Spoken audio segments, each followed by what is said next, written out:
Ladies and gentlemen, welcome to Midnight Serenade. One man, four names, one unforgettable show. Please welcome David Michael Elliot David. Yep, it's David Michael Elliot David coming to you on a cyber-infused road. Good lovin', you know I got a truckload. How are you doing at 3:30 in the morning my time? Wherever you are, greetings my friend. This is the episode I've been putting off, but it's time we talk about it. Episode number 25. It's an addiction, not an affliction. Yes, we are addicted to being artists. It is who we are. But that addiction sometimes comes with a downside. And tonight we're talking about the downside. So, true confession, I'm a pot smoker. Yes, I am, a daily, but not habitually costly. I actually am a functioning pot smoker in that it's not a constant, there's not a stench in the room all the time. I'm taking a hit maybe an hour. It depends on if I'm working or not. Essentially, here's the way it works for me. I play guitar, it shuts me up and lets me get into the zone. The problem I'm finding is that when I'm working, no amount of pot takes over because my brain is in control. So the reality of it is the extent of my pot smoking when I'm working, once a hit once every hour, hour and a half or so. If I'm playing guitar, I'll have two or three hits and I'll go. It never been a problem in my life, never slowed me down, and certainly never cost me more than I could afford. Now, I'm going to take the light off of me and I'm going to shine the light on you. Or you know what? Before I even say that, let me say that I do have a desire to leave my body and experience art the way any great heroin addict has. I don't know what the myth is there, but I'm not a self-destructive person, and the idea of doing that to myself, sticking needles in my arms, smoking foreign substances, inhaling, no, no, no, no. It just wasn't me. Maybe wasn't me because I didn't want to spend the money. I don't know. The bottom line is, there was a line I wasn't willing to cross over or actually had no desire. So now I'm going to ask you, are you addicted to something more than your art, more than oxygen? What's your trip? Are you doing it daily? What's it costing you? Friends, relationships, family, your bank account? Are you keeping whatever that Jones is? Are you keeping it in balance? Are you a two-headed dragon? What up? Are you drinking it? Are you smoking it? Are you snorting it? Are you swallowing it? Here's what it comes down to, man.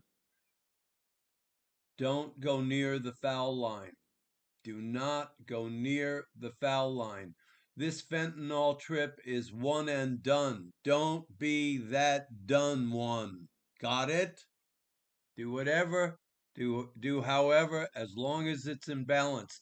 And don't do it behind the wheel. Just be smart. The reality of it is you don't want to be a cliche. You know, and I know a DUI changes your life. Plus the fact you're in a band or you're communicating with other musicians. You need your driver's license. Don't fuck that up. So, how do we live a straight life? Look at the Spielbergs, look at the greats. Were they drug addicts or were they brilliant because they were able to keep themselves going, whether they were ingesting or not? The bottom line is, I'm not telling you to be sober. I'm not telling you to be anything. I'm just saying what worked for me in the life of my art is that I never did anything that made me lose my balance. I never did anything that made me unable to drive a car. I can remember one time I had a couple of cocktails on Sunset. I was driving a big Mercedes, and I remember thinking, wow, I just had two Cosmopolitans and I just took that turn a little bit quick. Fortunately, I was not far from home and I was able to get off Sunset Boulevard. But the reality of it is, for a brief second, one time in my life, I knew that, I wasn't drunk enough to know. I was just drunk enough to know that I feel something more than who I am. Guys, I can't tell you to be smart. I can only tell you to be honest with what's going on in your life. This drug thing and art thing, it goes hand in hand. How can I even speak to you about it? That's part of your life I can't get into. I can only tell you to see it, address it. Is it making you a better artist? Is it making you a better person? Maybe you're not doing anything to hurt yourself. I don't know. This is about you, me, not me holding up a mirror for you and saying, take a look. Is whatever you're doing to intoxicate yourself, to calm yourself down, to not feel pain, is it worth it? Are you subtracting from your lifetime? I mean, I don't know how to describe it because I've never had that kind of addiction. But on the other hand, am I addicted to persistence? Oh, yeah. Am I addicted to hard work? Oh, yeah. I'm addicted. No two ways about it. But my addiction is not my affliction.